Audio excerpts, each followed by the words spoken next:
right, maybe by the time we get to the rabbi's part, they'll be able to hear. Hopefully. All right, now I want to hear somebody pray. Let's go for it. I want to hear somebody pray.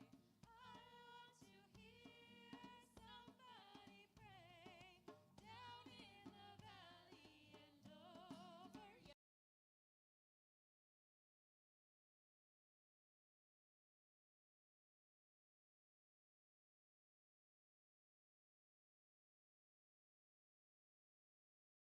I want to hear somebody sing.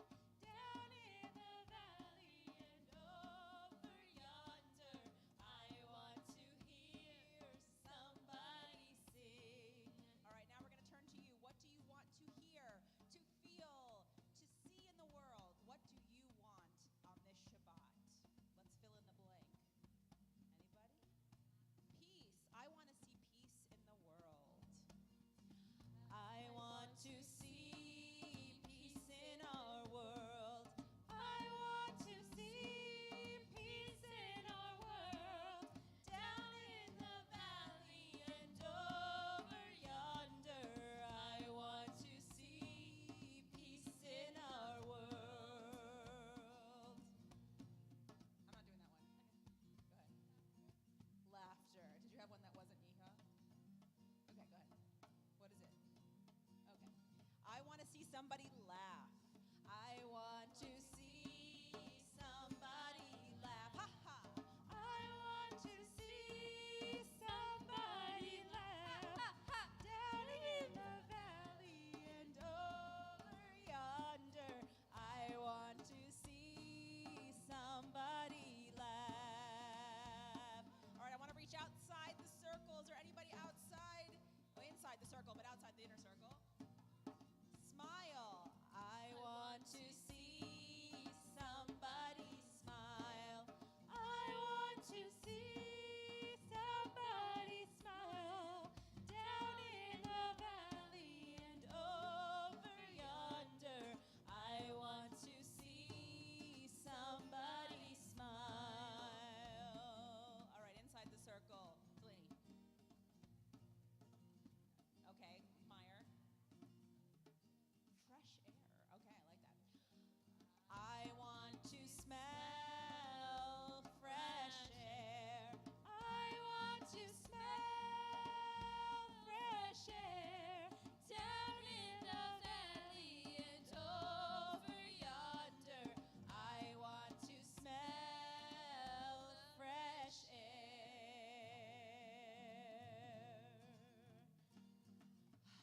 I'm sure you have some. You can fill them in your mind right now.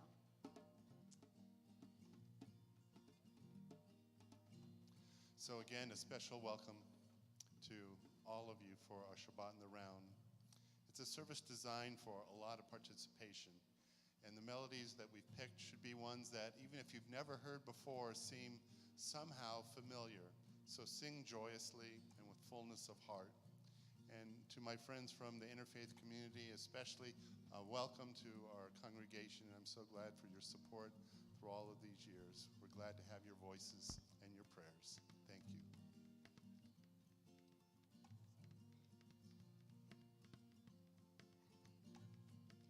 I want to hear somebody pray. I want to hear somebody pray. Down in the valley and over yonder.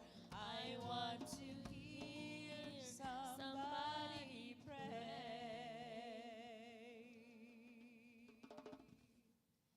All right, I just have a little housekeeping question because I'm having a hard time hearing the instruments. Is anybody else having a hard time hearing the instruments? It's just me over here. Okay.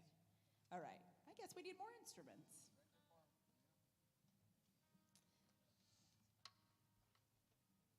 So we ask for the light to come into our lives at this time. We bring in the light of Shabbat.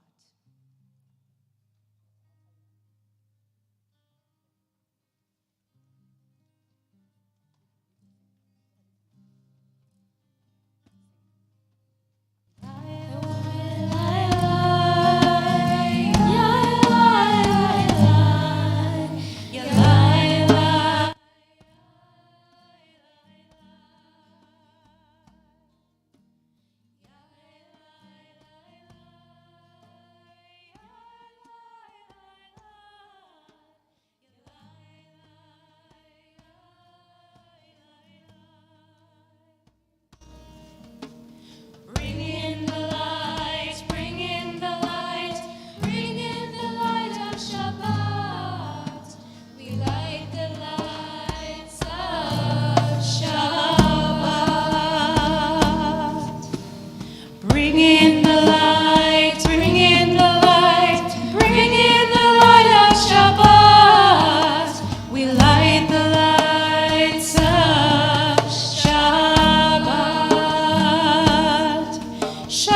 Baruch atah Adonai Eloheinu melech haolam, asher kidshanu b'mitzvotav v'tzivanu. L'hadlik ner, l'hadlik ner, l'hadlik ner shel Shabbat, l'hadlik ner shel Shabbat.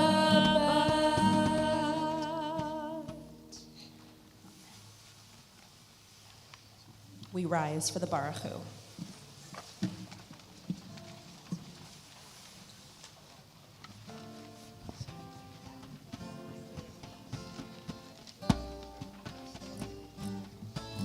A beautiful midrash depicts Adam's first night on earth, alone in the garden.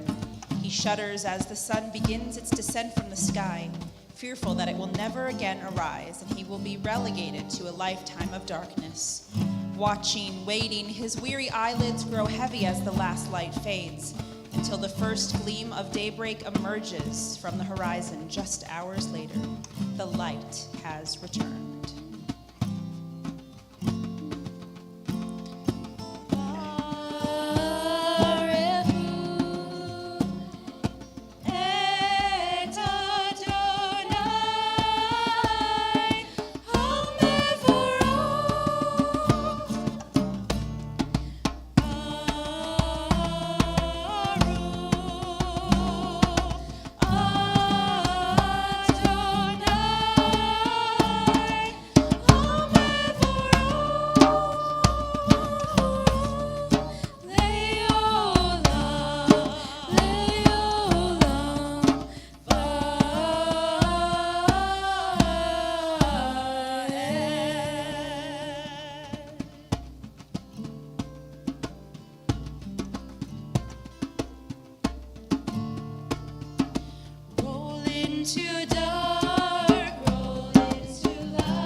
Becomes day, day turns to night.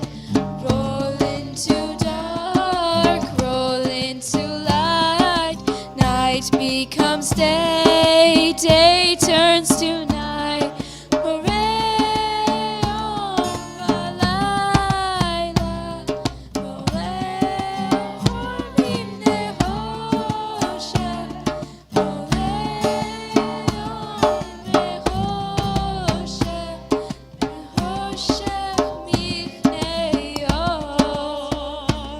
Shema Yisrael, Adonai Eloheinu, Adonai Echad. Shema Yisrael, Adonai Eloheinu, Adonai Echad. Shema Yisrael, Adonai Eloheinu, Adonai Echad. Shema Yisrael, Adonai Echad. Roll into dark, roll into light. Night becomes day, day turns to night. Roll into dark, roll into light. Night becomes day, day turns to night.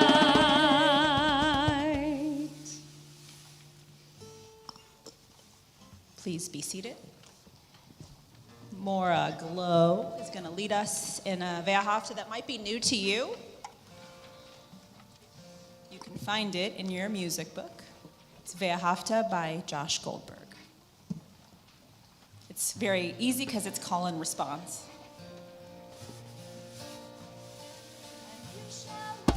And you shall Adonai, with all your soul, all your might. Teach these words day and night to all your children, for it's their right, wear them proudly as a sign upon your hand.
shall write them on the doorpost of your house and on your gates throughout all time.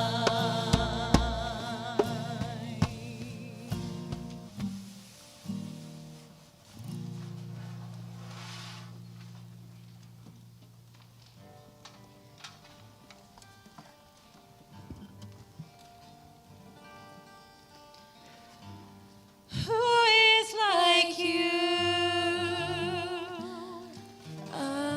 Adonai?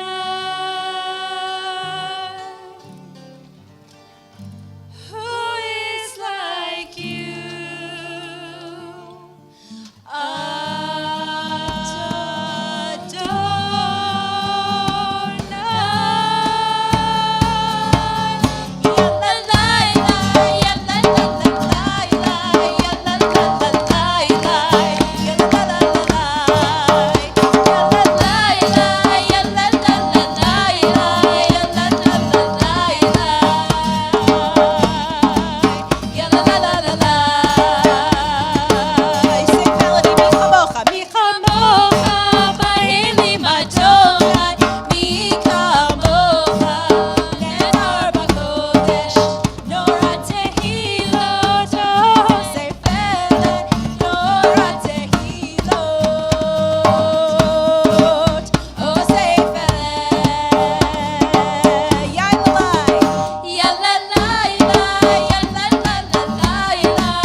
We thank God for our protection as we lie down to sleep tonight.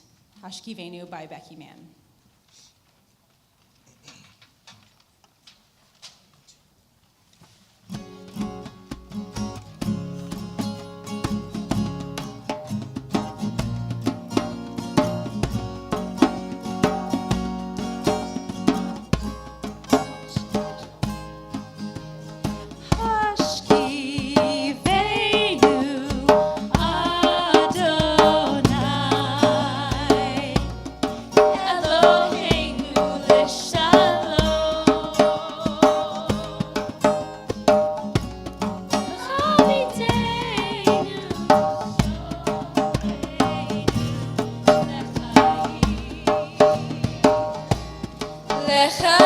לחיים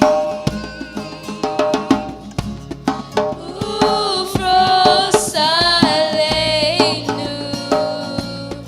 סוכת שלומך ופרוס עלינו סוכת שלומך, אמן.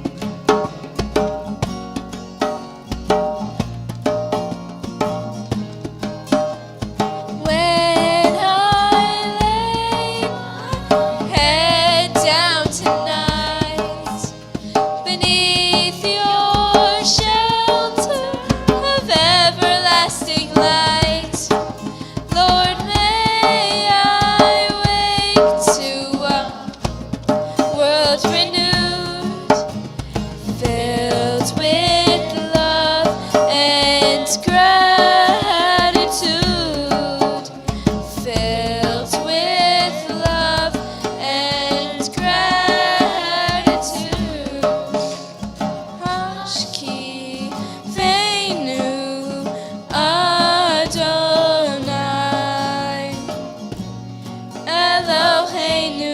לשלום. והעמידנו שומרנו לחיים, לחיים.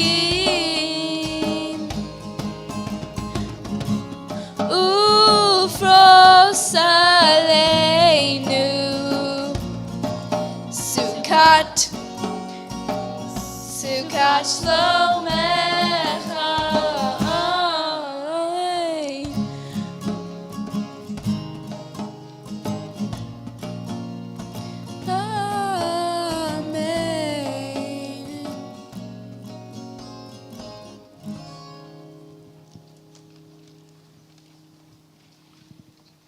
So we've come to the part of our service where we usually say, Adonai sefatai tiftach. Adonai, open up my lips that my mouth may declare your praise. Open up my heart, open up my soul. And in Shabbat in the Round, we take a cue from Nefesh Mountain and say, Adonai, love me. Adonai, guide me. Adonai, heal me. What is it that you need tonight that you're asking God for in these personal prayers that lead us into the Amidah, our standing prayer? What are you here for? We're grateful to God, but this is your chance to say, this is what I need. So we begin with Adonai, love me, and you can fill in the blank as we did in the first prayer.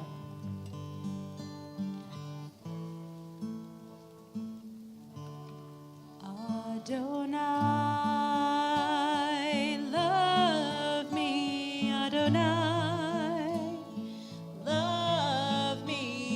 Adonai, love me, please love me, Adonai.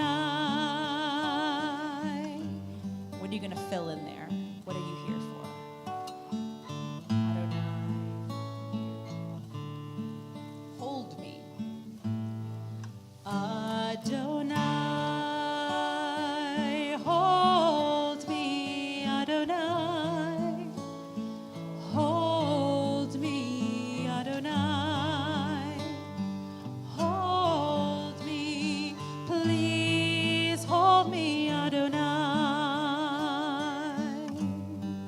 Kaylin in the back.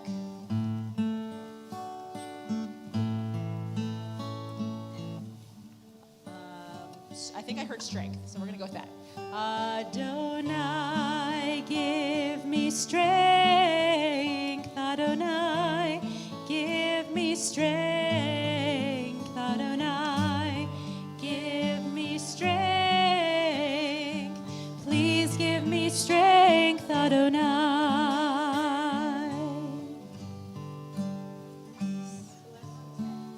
Bless and protect. Adonai, bless and protect me. Adonai, bless and protect me. Adonai, bless and protect me. Please bless and protect me, Adonai. Let's do one, maybe two more. Heel. Adonai, heal me, Adonai. Heal me, Adonai. Heal me, please heal me, Adonai. Last one. Let's make it a positive one. I want to hear it. Peace. Peace, and what did you have? Guide. All right. Adonai, guide us in peace. Adonai, guide us in peace. Adonai, guide us in peace. Please guide us, Adonai. We rise for our Amidah prayers and we face Aron HaKodesh.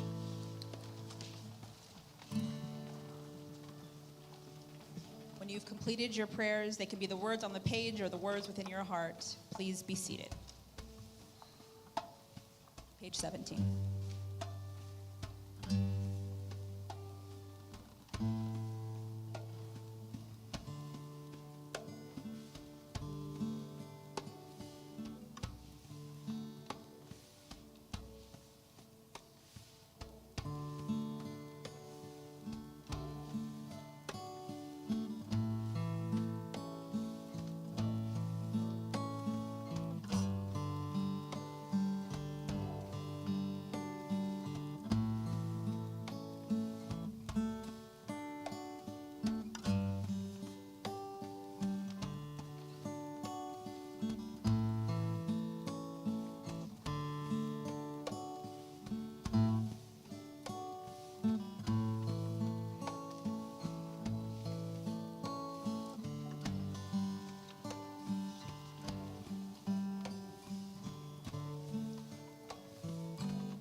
From the prayers of our tradition to the prayers of our heart, we take this moment for Misha Berach, a prayer of hope and healing for those that we care so much about. We think of those who are members of our family, our friends, and we pray that God will give them strength and hope and healing in their time of need. We think of those who are ministering to those who are part of their circle of family love. And we hope that they will be given strength and patience as they minister to those that they love. For those who struggle with matters of the heart and mind, addiction too, we hope that they will find the strength to carry on and know that they are loved. And so if there are people in your lives who you would like to say their names, please simply stand and say their names. We think of Bessie and Jean-Marc Chaubert, Logan Knapp, the Knapp family, Valerie Rocher. I always think of my sister Dina. And so please, let's add the names of our loved ones.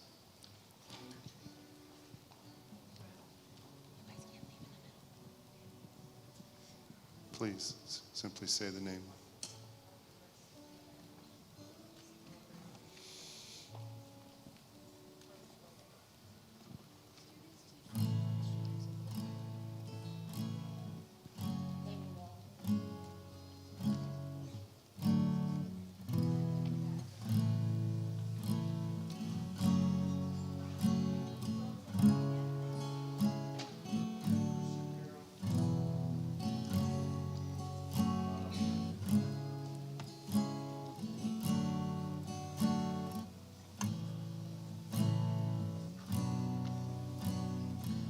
Marcy.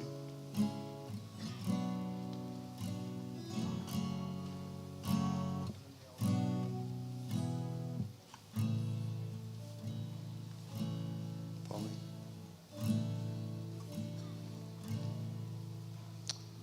So many people to be included in our prayers. From our online viewers, Eric Sweezy and family, Myrene Oshbach, Kurt Plotkin, Anya Barber, Ukrainian people, Susie Cerno, Bethany Schilder,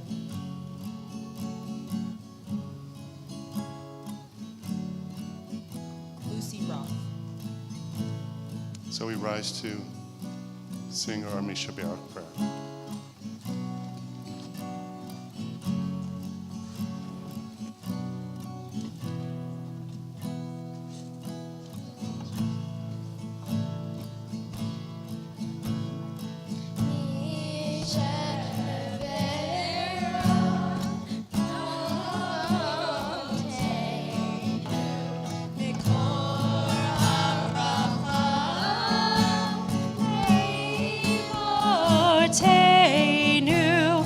May the source of strength, who bless the ones before us, help us find the courage to make our lives a blessing, and let us say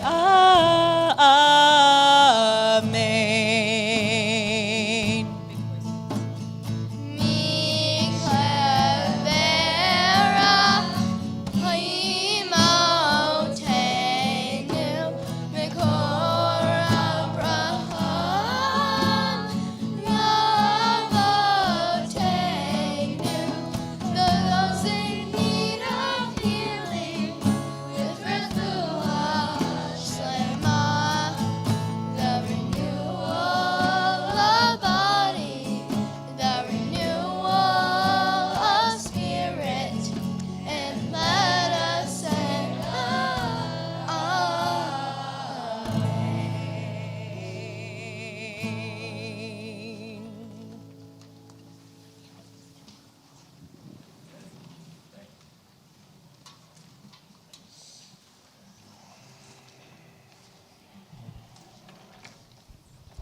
Good Shabbos again, everyone.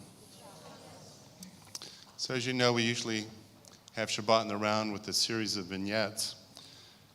In many ways, I feel like I've been sharing those vignettes with you throughout my journey. And so I thought I'd put them all together here in prose and later in video so that you might really get a true sense of this incredible trip that I was privileged to go on. Ideas are born in many ways. Imagine, if you will, a bunch of colleagues sitting around a coffee table discussing the sad state of world affairs, in particular how tragic things are in Ukraine, and if only there was something we could do to help. Well, it wasn't exactly a coffee table, but a virtual coffee table we call Facebook. With that question, what can we do to help, the rabbis started chiming in. Someone said, well, we can't do anything, we have Passover coming up. Another one said, there's always going to be something for us to say no to. We have a window, let's do it, but it's only a couple weeks away, we can never do it. And so it went back and forth of all the reasons we couldn't do something, until finally someone said, we must do something. And with that, the naysayers went offline, and the people who were really committed to doing something stayed on. And someone said, I'll do this. I'll find the hotel. I'll find the agency that we can work with. I will develop the list of things that are needed to bring. And before you know it, a trip called the Hineni mission was born. Hineni is the word in Hebrew for, here I am. It's a word of calling when you hear God's voice and you say, Hineni, which means, here I am. I was one of the last ones to sign on because, quite frankly, I don't follow that listserv that often. And I got in at the tail end, and then I mentioned it to my wife, and I said, what do you think about me going to Poland in about 7 days? And I explained to her what it was, and she said, you're going, which actually shocked me. I thought she would say, it's too dangerous, don't go, you got to be home. I said, really? She said, yes. I said, why? She said, if you can do something, you must go. And then I reached out to the temple president, Jerry Gordon. I said, Jerry, what do you think? He said, there's nothing to think about, you're going. And so with these two people's support, there was the third, which is the cantor, and she really had to bear the burden of all the things that go up into planning Passover and confirmation and all the things. And so without those three, without their support, I couldn't have gone. But luckily, beyond these three, I have all of you, and I'm very, very grateful.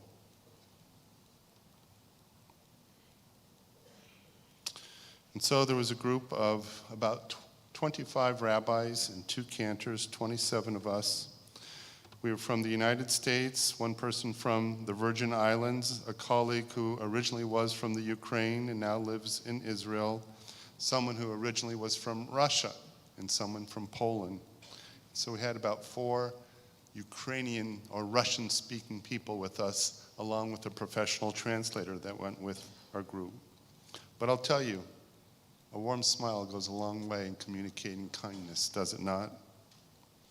The composition of the group was amazing, and we were all focused on the task at hand.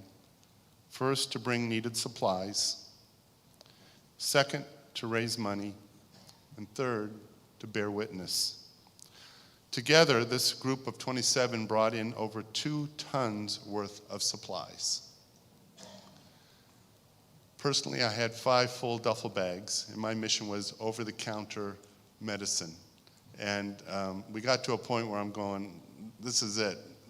5 duffel bags is what I can handle. My wife said, you're being selfish, you can have more. Okay. Combined, we raised nearly $800,000. Our congregation, I was going to be happy with $10,000. I was going to say, Dayenu, we raised close to $75,000.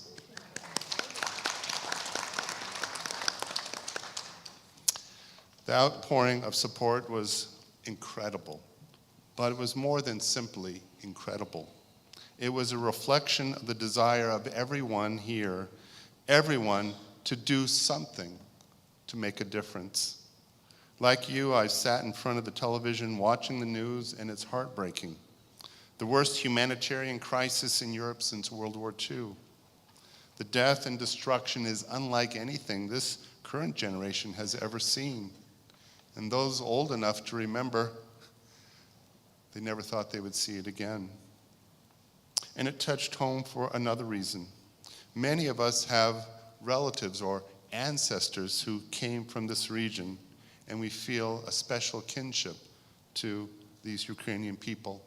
I know personally my grandfather on my dad's side came from Poland. My maternal grandmother came from Romania.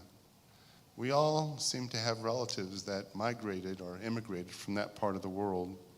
And so we look at these images and we see our relatives and we say, there but for the grace of God, go I. After a long plane flight with some twists and turns, I finally landed in Krakow. It was midnight, the witching hour. The last time I had been in Poland was around 1992 after the fall of the former Soviet Union. It was in February and snow was everywhere. I visited but for one purpose, to see the land of what was and what was no longer. I visited Treblinka, Majdanek, and Auschwitz. That's what I saw of Poland. And in my mind, that was going to be my first and last visit. And so on many levels, I am grateful to have come to take a second look. People ask me whether this trip has changed me, and the answer is yes. After visiting this country and how they are welcoming the Ukrainians with open arms, I saw a hospitable people. After visiting the JCC Krakow, the Jewish Community Center in Krakow, who is with deserved pride at the forefront of helping integrate the Ukrainians and helping them into Krakow, I felt that there is a small but strong Jewish presence in Krakow. A people that is not afraid to be Jewish, but not necessarily knowing how to be Jewish or exactly what it means. They know that a grandparent was Jewish, but the religion had been lost to them. And so now they're coming to the JCC and they're saying, I want to help. Well, if being Jewish means to do a mitzvah to save someone's life, that's a pretty good start, I think. So let me begin by telling you what I did not see. I did not see a city full of refugees begging on the street.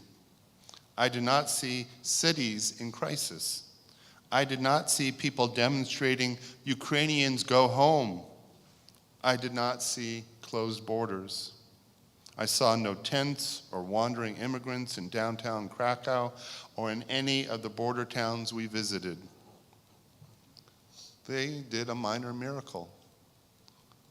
Almost overnight, everything changed in Poland, and somehow they found a way to house and welcome the millions of people that made their way into their country. Not in tent cities, but in their homes, their apartments, and hotels. Unbelievable. And so what I did see in very broad terms, a nation, Poland, very proud of itself for taking in millions of Ukrainians. Part of it was because of a shared history and a shared bond. Apparently, Ukrainians cross the border en masse daily to work. Hundreds of thousands of them take the train to Poland, they work, and they would return to Ukraine. And so the Poles are used to interacting with Ukrainians, and they feel a special kinship with them, a shared sense of history. But I also think that there's another reason that maybe is understood but not spoken out loud. That is, if Ukraine falls, the next border is their own. It might seem unlikely that that could happen, but think about February 23rd, the day before the Russians invaded on the 24th. The Ukrainians were shopping, they were going to the movies. They were in total denial of what would happen the very next day. I saw hundreds, perhaps over 1,000 volunteers from many different parts of the world taking time off work or from their busy lives to come to this country to help. I saw NGOs, nonprofits from around the world, including the World Kitchen, the Red Cross, and proudly the Jewish Joint Distribution Committee, and from Israel, Zakah and Natan, who provide psychological and medical support for the refugees. I saw people opening up their homes and allowing Ukrainians to stay with them. Here's one quote. "I've never seen anything like this," said one Ukrainian woman in her 60s, bursting into tears. "I was crying from how they met us. Everything was very well organized at every step. We were told where to go, what to do. I was shocked that they even carried our luggage. I was so very touched." Indeed, at the JCC, they didn't call them refugees, they called them our special guests. You are our guests. Very important to allow people the best we could to maintain their dignity, their sense of humanity. But I also witnessed anger and sadness, and yes, hatred bubbling up. Anger and hatred directed at Putin and the Russian people. We asked one of them, "Well, don't you blame all of this on Putin?" They said, "At first we blamed it on Putin. But now we blame it on the Russians because there is no excuse for the killing of my fellow citizens." They had a shortage of supplies, and one of the supplies, I dare not utter, but it was a rape kit.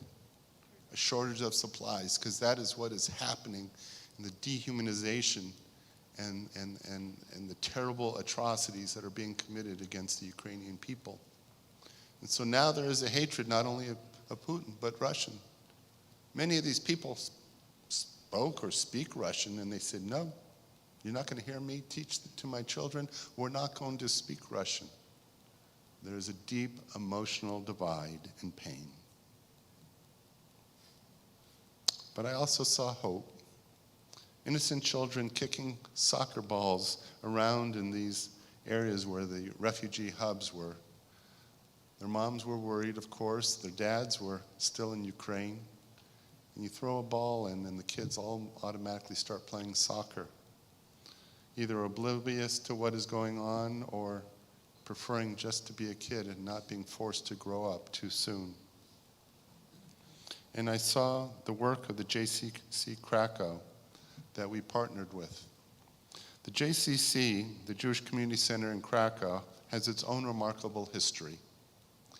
It was started by Prince Charles. Yep, that was really interesting. It was founded in 2008 because Prince Charles of England went to Krakow for some diplomatic event, and he wanted to meet with Jewish Holocaust survivors. And he met with them. And sometimes, pardon the politicians who are watching, they'll listen and they'll give it lip service. But he did not. And so when he asked them, "What is it that I can do for you? What is it that you might need?" They said, "We need a center where we can gather." And so the first idea sprung from that suggestion to Prince Charles, who went back to England and he talked to his wealthy friends, and he raised the money to establish the JCC in Krakow. And its original purpose was to minister to about 50 Holocaust survivors and just be a center for them. And then gradually the programming expanded until they have about 1,000 people who belong to the JCC. Most of them not necessarily Jewish, many of them understanding that my grandma used to light candles on Friday, but I don't know why. And it's bringing people back to their Judaism. I pray that the synagogues that are empty become full. There is Jewish life, ever so small, but growing in Krakow.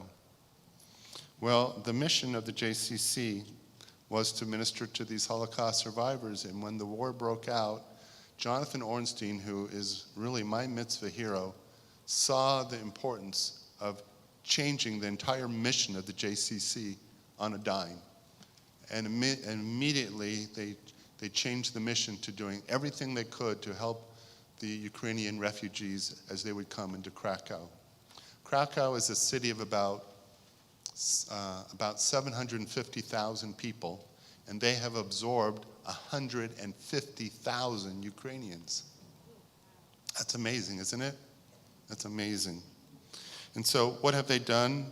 They have gathered food, clothing, they've found a way to house people, and then they have become what we would call like a federation, where they take the money, such as the money that we raised, and then they begin to give it to partner organizations.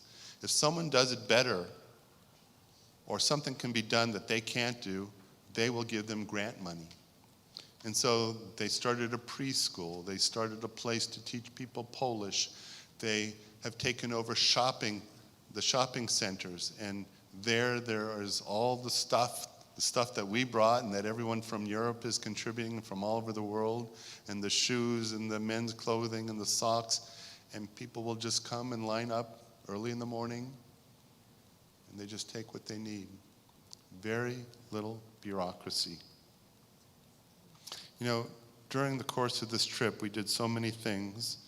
As I said, we toured the Jewish ghetto of Krakow and learned about the proud 1,000-year history of Jews in Poland, which sadly was decimated in the Holocaust. 3 million of our people died in Poland.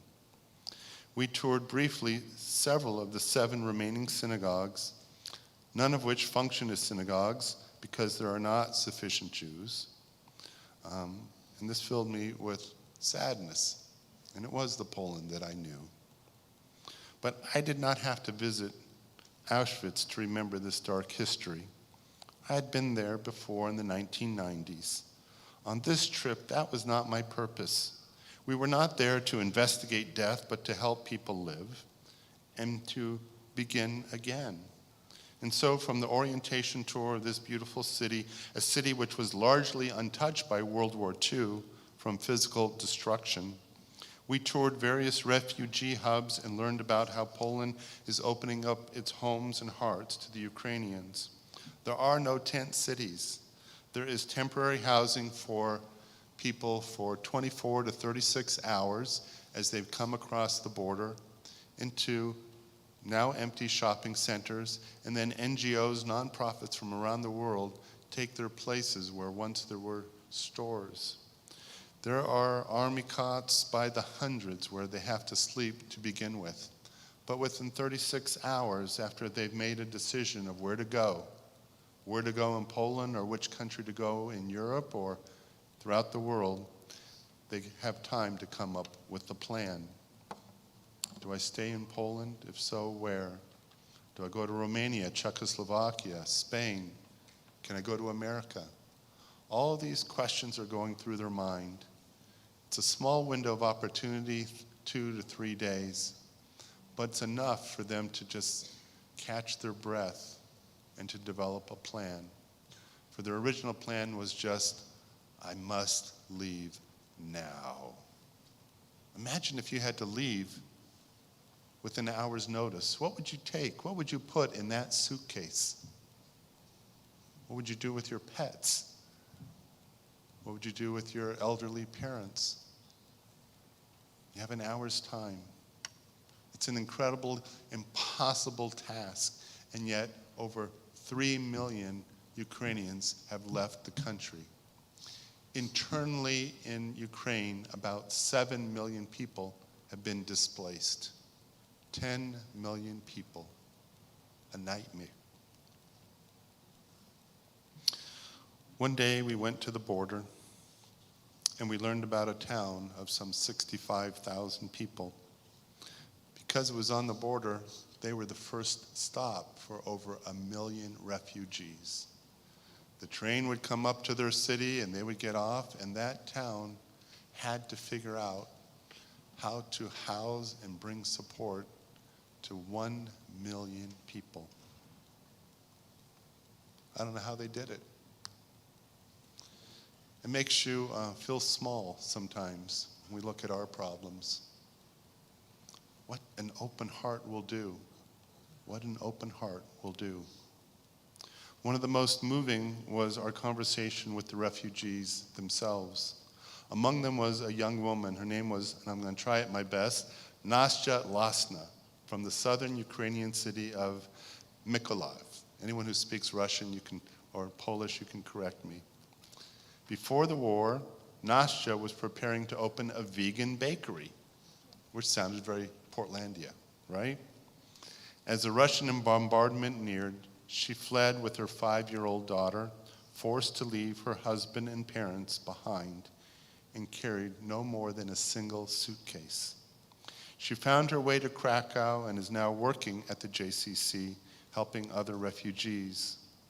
Through tears, she told us of the first Shabbat when she and her daughter celebrated at the JCC, and how much it meant to her to hear her daughter laugh and sing for the first time since their ordeal. Nastya comes from an Armenian and Jewish background, and she said to us, "This is the 3rd genocide in my family." But she is strong and confident, and with the help she received, she knows that she will make a new life for her family in Krakow. And just after we left, because we have a group text, we learned that her parents had escaped and joined her in time to celebrate the Passover Seder with her at the JCC. "Once we were slaves, now we are free" must have resonated with her and her family so strongly. We asked Nastya what message we could carry back to our U.S. communities. Without hesitating, she said, "Your help makes a difference, and now we know we have friends." One last impression was when I was in a big warehouse. They had divided things into categories: men's clothing, women's clothing, socks, hygienic supplies, and so forth. It was a huge shopping mall that they had converted. In one area, there were shoes. Lots and lots of shoes. It took me back to my first visit in the 1990s. For those of you who have been to Auschwitz, you know what I'm talking about. That in Auschwitz, there is the exhibit of the shoes.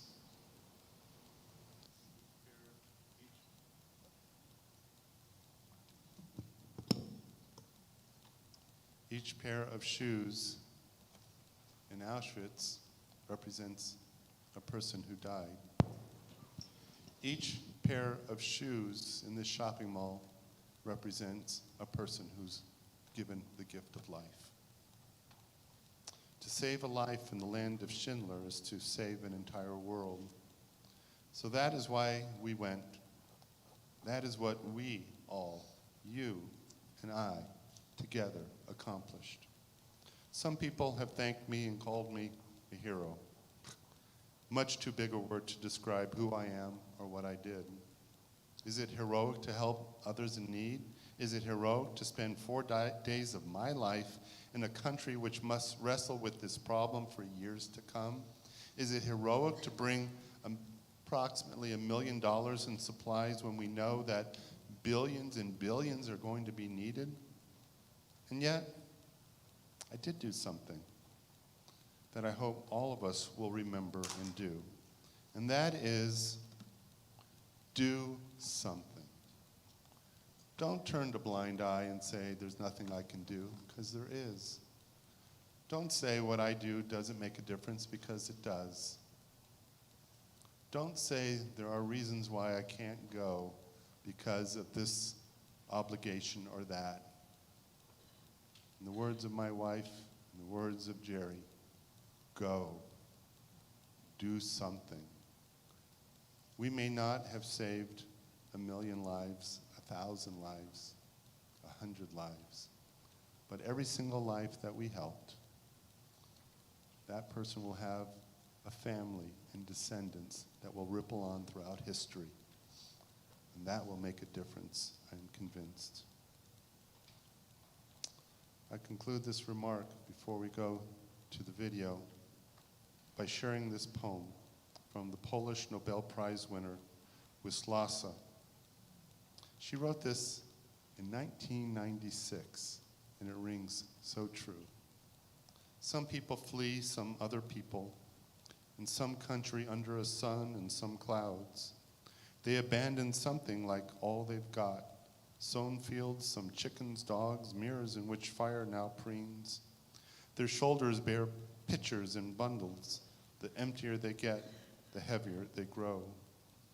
What happens quietly? Someone's dropping from exhaustion. What happens loudly? Someone's bread is ripped away. Someone tries to shake a limp child back to life. Always another wrong road ahead of them. Always another wrong bridge across another oddly reddish river. Around them some gunshots, now nearer, now farther away. Above them a plane sort of circles. Some invisibility would come in handy, some grayish stoniness, or better yet, some non-existence for a shorter or a longer while. Something else will happen, only where and what. Someone will come at them, only when and who. In how many shapes, with what intentions. If he has a choice, maybe he won't be the enemy and will let them live some sort of life. They say a picture's worth 1,000 words. Leslie has put together the chronicle of my journey.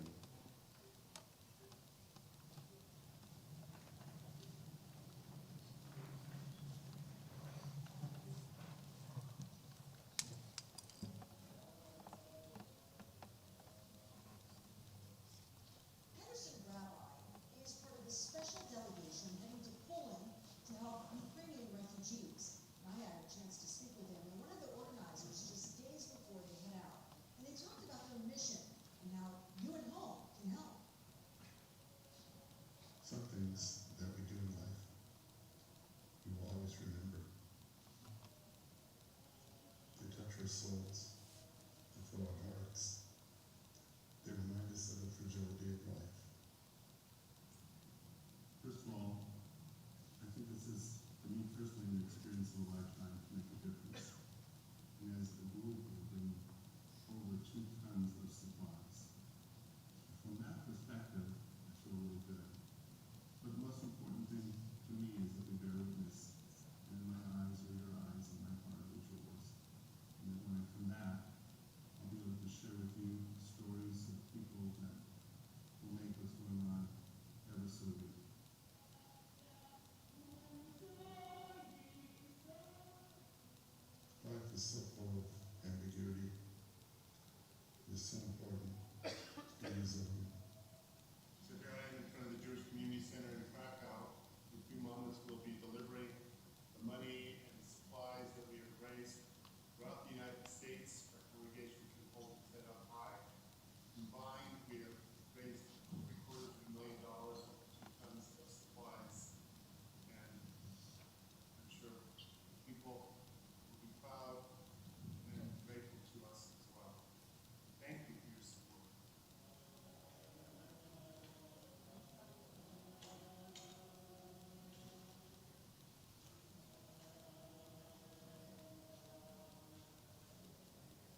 leave without just sharing with you the emotional impact of today.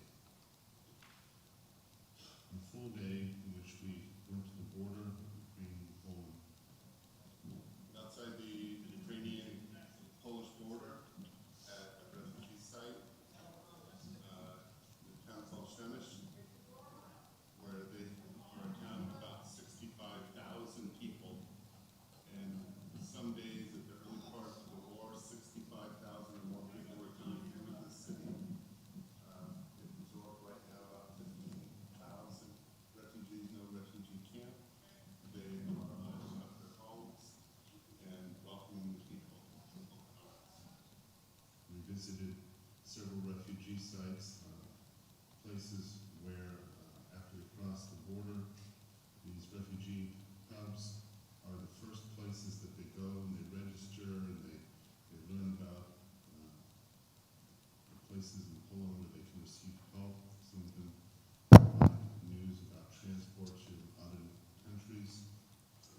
And at one time, many of these sites would house anywhere from 400 to a few thousand people for 24 to 36 hours.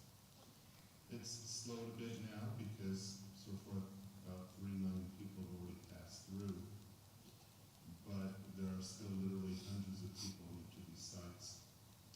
Everywhere you look, there are old people, young people, children. There are representations from around the world, and proudly, Israel had a huge presence of providing assistance. And I was so proud to hear the Hebrew to say shalom to our Israeli friends. But regardless of which country, the fact is that the world has come together to support Ukraine. They're united in the resolve to make sure that Ukraine stays free, and that people know that they are supported.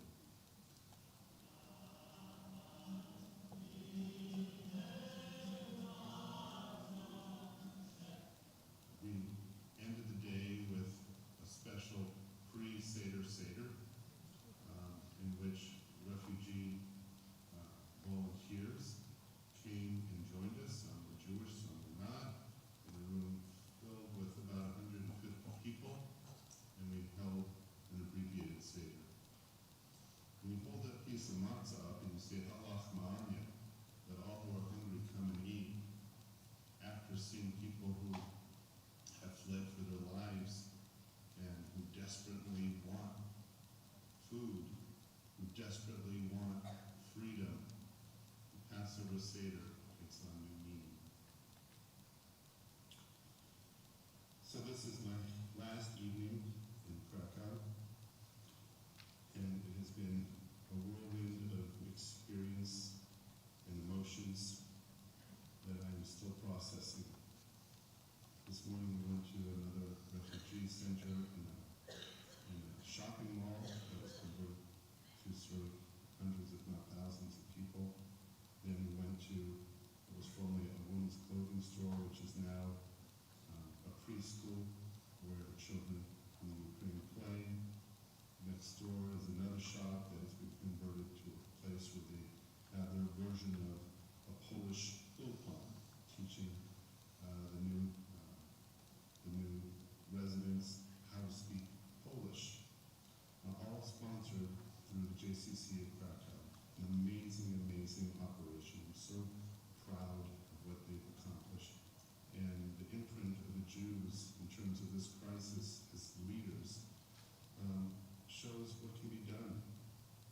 And what was not done for our people is now being done for these people. It's ironic. Originally, I was born in Poland, in Krakow, and my family moved to the United States. But now I'm back here in Poland, and I'm working with the JCC to help alleviate the refugee crisis that we're currently going through. A lot of my work centers around writing grants for the incoming refugees. When we have the groups, I go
said this is not Poland that I thought it was. Others talked about the connection between Passover and Pharaoh and freedom. And others just talked about how good it felt to make a difference. All those feelings come to mind as I think about this experience and more. Together, we made a difference. Please God, don't let that light burn out. Please God.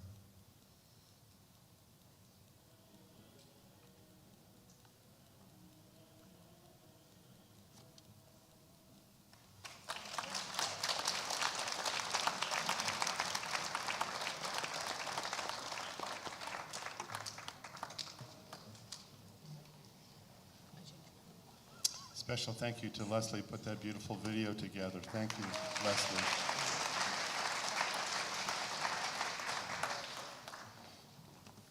Thank you all again. And as Rabbi showed us, it's up to us.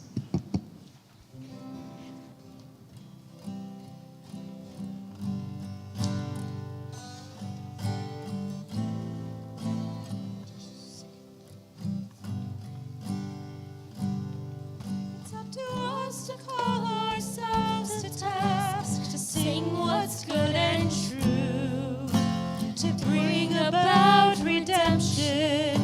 It's what we were free to do. For what's the point of being here if we're not moved to change our ways? Aleinu l'shabeach.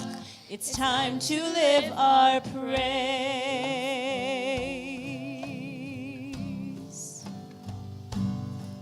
We are carrying the stories of the ones who came before. What stories will be told of us when we are here no more? We commit ourselves to action.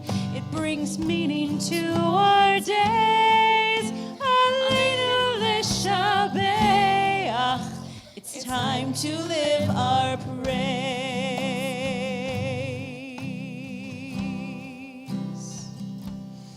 It's up to us to own the vision.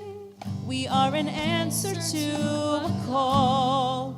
It's up to us to live the words we speak for the benefit of all. It's up to us to bow down deeply. There's a broken world to raise. Aleinu l'shabeach.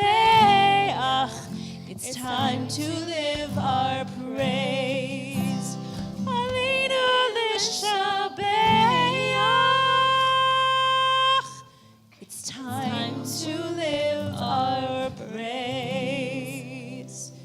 We rise for the Aleinu. V'anachnu korim umishtachavim umodim lifnei melech malchei hamlachim hakadosh baruch hu.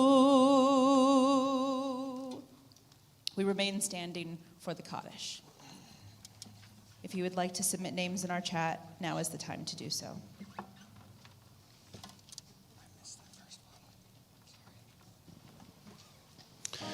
And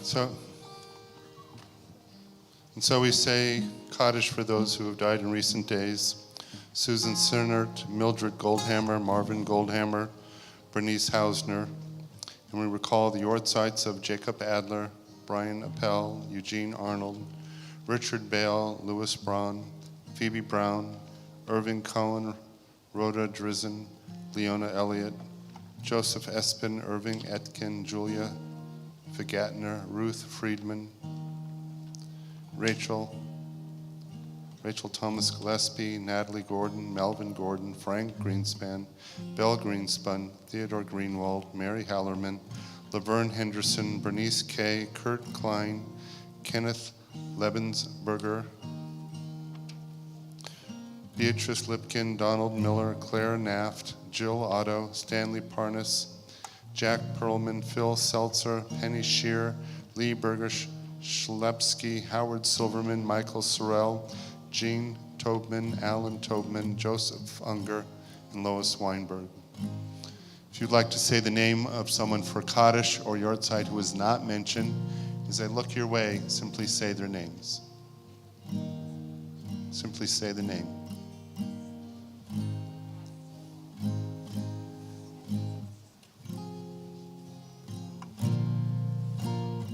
Simply say the name.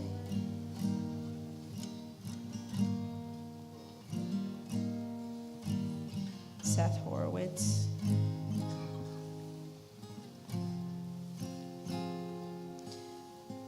Sherry Sweezy, Jill Gurr, Larry Kane. As we think of all these and so many others, our Ukrainian compatriots, we say Kaddish. Yitkadal v'yitkadash shemei Rabbi, v'yalma divrach hirutei v'yamlich malchutei, b'chayechol v'yomechol v'chayed achol beit Yisrael, b'agalav b'zman kari v'yimru amen. Yeheshmei Rabba mevorach le'olam omei olmaya, yitbarach v'yishtabach v'yitpa'ar v'yitromam v'yitnaseh, v'yitadar v'yitaleh v'yitalal shemei dekusha brichu, leila min kol birchata v'shirata, tushbechata v'nechamata, damiram b'yalma v'yimru amen. Yeheshlam Rabba min shamaya v'chayim, aleinu v'yal kol Yisrael v'yimru amen.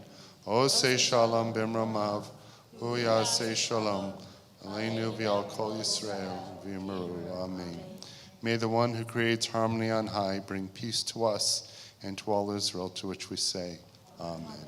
Those who sow in tears will reap in joy.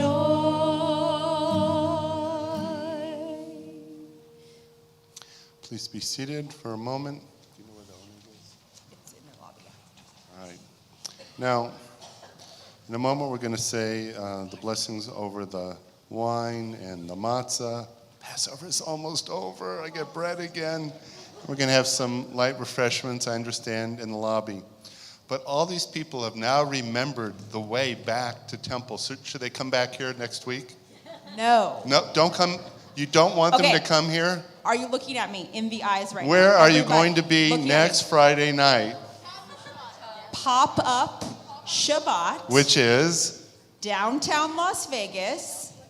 Same time, 7 p.m. Outside the El Cortez. You park for free at the El Cortez. You can valet or park in the parking garage for free.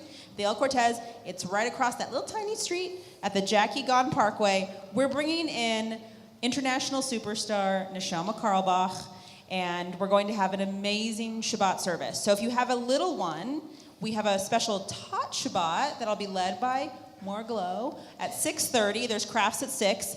If you don't feel like driving downtown, we understand, and we're going to give you a bus. So that's the only cost of the night if you want to take a bus. It'll leave Congregation Near to Mead at 5:30. If you are one of those people who live on the other side of town, there'll be a bus leaving at 5:30 from Temple Sinai as well. So we're making this as convenient as possible for you. We want to see as many people as we can down there.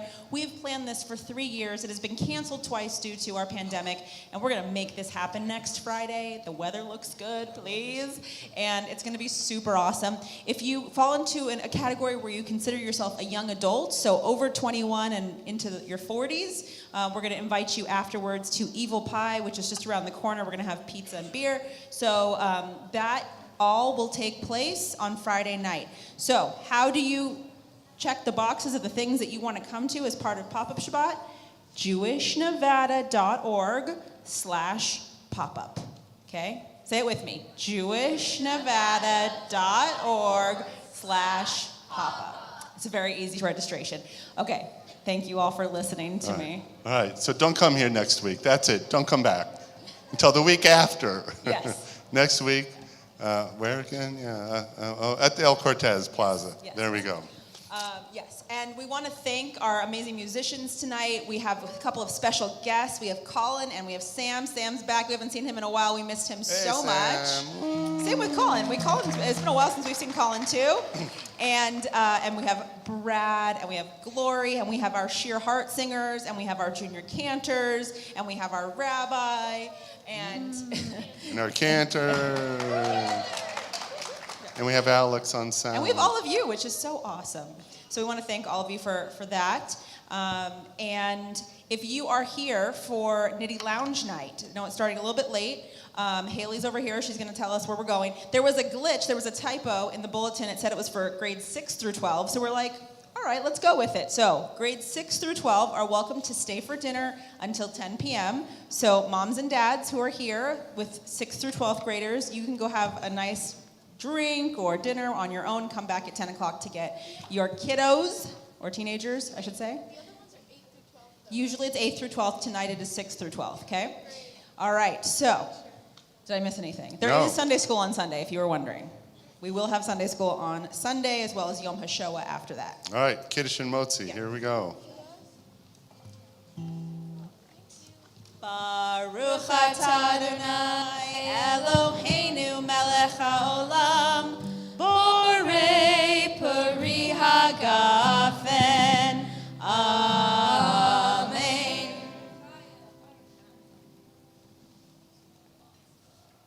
The last Shabbat with matzah for a whole year. I'm not complaining. Baruch atah Adonai Eloheinu melech haolam hamotzi lechem min haaretz. Amen.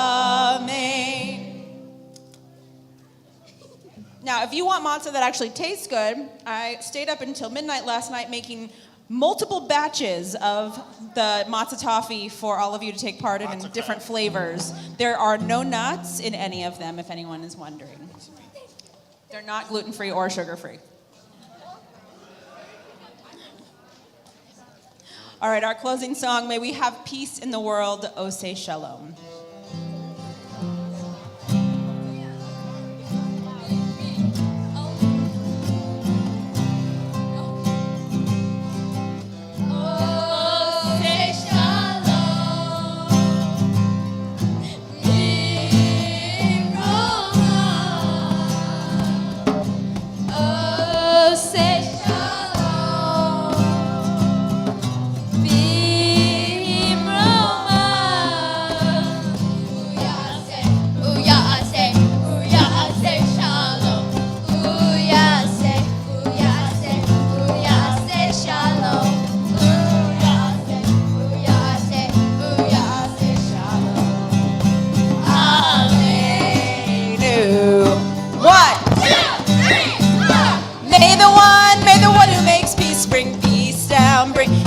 Peace fingers. Peace down, bring peace down. It just takes one arm. Just one arm. Peace down, bring peace down. May the one who makes peace bring peace down, bring peace down. Oh, say shalom.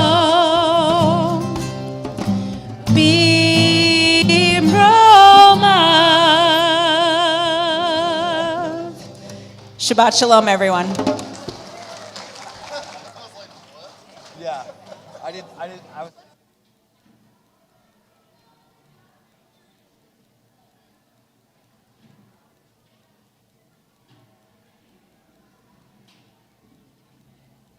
All the time, don't they? Yeah, it's fun. We did it.